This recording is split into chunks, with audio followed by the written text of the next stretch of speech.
Before we dive into our story, if you love interesting and immersive stories like this, don't forget to subscribe to the channel and like this video. Your support helps us keep creating amazing content. Let's get started. Michael Grant hadn't set foot in Maplewood Heights since he was 5 years old. His childhood was filled with memories of biking through the neighborhood, playing in the park, and enjoying the sense of belonging that came with a close-knit community. But life had taken his family away, and for decades he never looked back. Until now. Now, after years of success as a real estate mogul, Michael had decided to return, not to flaunt his wealth, but to reconnect with a place that once felt like home. Driving through the neighborhood, he noticed something strange. Everything looked too perfect. Every house had the same neutral-colored exterior. The lawns were cut with precision, and there was a manufactured sense of harmony. It felt more like a controlled environment than a real neighborhood. But his childhood home still stood tall, untouched by time, and for a brief moment, Michael allowed himself to feel nostalgia. That feeling wouldn't last long. Within hours of moving in, he found a bright red violation notice taped to his door. His brand new gray slate roof was supposedly non-compliant with the HOA's aesthetic standards. Confused and irritated, he knew something was off. He had dealt with HOAs before, but this was personal. Determined to get answers, Michael marched into the HOA office the next morning, where he met Karen Whitmore, the self-important HOA president. Dressed in a pristine white blazer, she exuded an air of arrogance, her sharp gaze sizing him up like a minor inconvenience. "Ah, Mr. Grant, I assume you've received our notice," she said with feigned politeness. Michael didn't waste time. "There's nothing wrong with my roof. Why is this an issue now?" Karen sighed dramatically before explaining that the HOA had recently updated its aesthetic guidelines. Compliance was mandatory, but Michael wasn't buying it. "This isn't about my roof, is it?" he asked, watching her carefully. For the briefest moment, Karen's polished facade cracked before she smiled again. "Well, your property sits in a very strategic location. If you were to sell, the HOA would be happy to make an offer." And there it was. Michael smirked. "Not for sale." Karen's demeanor turned ice cold. "Then I hope you're ready for a difficult time, Mr. Grant."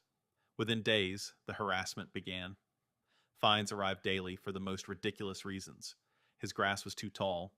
His trash bin was an inch too far from the curb. His mailbox was unauthorized. City inspectors mysteriously started showing up, citing anonymous complaints. Then his driveway was suddenly blocked by a construction crew that claimed they were doing HOA-mandated repairs. The message was clear. Michael wasn't welcome here. But what truly set him off was when he started investigating the HOA's motives.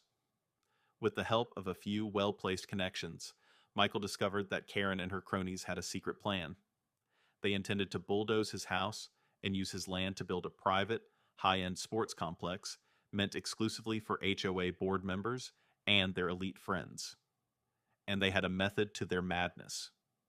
Step 1, harass him with bogus violations. Step 2, declare his house uninhabitable. Step 3, seize the land for community development. Michael clenched his fists. They thought he was just another homeowner. They had no idea who they were dealing with. Then came the breaking point. One morning, Michael woke up to the sound of heavy machinery outside. He stepped onto his porch and his stomach dropped. A bulldozer sat in front of his house.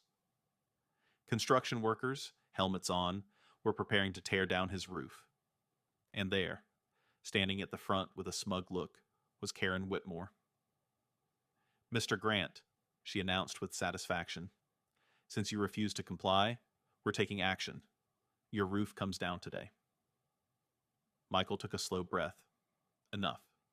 Without hesitation, he pulled out his phone and started a live stream, broadcasting the illegal demolition attempt. "Ladies and gentlemen, meet HOA corruption in action," he said to the thousands of viewers joining by the second. They're trying to destroy my home, and they have no legal right to do this. Karen's expression faltered as she noticed the viewer count skyrocketing. Then Michael delivered the killing blow. Before you do anything, Karen, you should know something. I own the land your sports complex is being built on. The blood drained from Karen's face.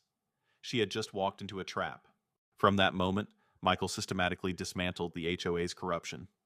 He hired a private investigator, uncovering fraudulent financial records that revealed Karen had been siphoning HOA funds into her personal accounts. Fake citations, bribery, corruption, all of it was documented. He called for a neighborhood-wide meeting and presented his evidence to the homeowners. At first, they were hesitant. Karen had ruled through fear and manipulation for years. But then, as they saw the truth, the embezzlement, the lies, the misuse of their HOA fees, they turned on her. The once loyal residents now demanded justice. Karen tried to counterattack, threatening more fines, calling in favors with city officials, even falsely accusing Michael of forging documents. But it was too late. Michael had already called in his biggest weapon, the media. The next morning, headlines exploded across the state. HOA corruption exposed, President Karen Whitmore under investigation. News cameras swarmed Maplewood Heights. Karen's perfect reputation crumbled in real time. City officials, suddenly afraid of their own public image, immediately launched an official audit of the HOA. The results were damning. The HOA had not only stolen thousands in fraudulent fines, but they had also rigged elections to keep their power. Michael's legal team sued the HOA for fraud, harassment, and property damage. Karen desperately tried to settle, offering Michael a private payout if he dropped the charges. He refused. He didn't just want to beat the HOA, he wanted it destroyed. With Karen backed into a corner, a town hall meeting was held to decide the future of the HOA. Karen tried to defend herself, but Michael shut her down with cold, hard evidence. You claimed my roof was an eyesore, he said, pulling up HOA financial records. The real reason? You wanted my land? Gasps rippled through the room. The homeowners erupted. You've been stealing from us. We want you gone. How could you do this to us? The pressure was too much. Karen resigned in disgrace. But Michael wasn't done. He pushed for the entire HOA board to be removed. A new election was held, and the residents, grateful for his fight, elected Michael as the new HOA president. His first act? Refunding all unfair fines, exposing the board's illegal actions, rewriting the HOA rules to be fair and transparent. The old HOA was gone, but Michael had one last surprise. He bought out the sports complex project. Originally meant to be a private playground for HOA elites, he rebranded it as the Maplewood Heights Community Center, open to everyone, free of charge. The entire community cheered. Karen had wanted power. Michael gave the power back to the people. The HOA was supposed to control him. Instead, Michael dismantled it and turned it into something better.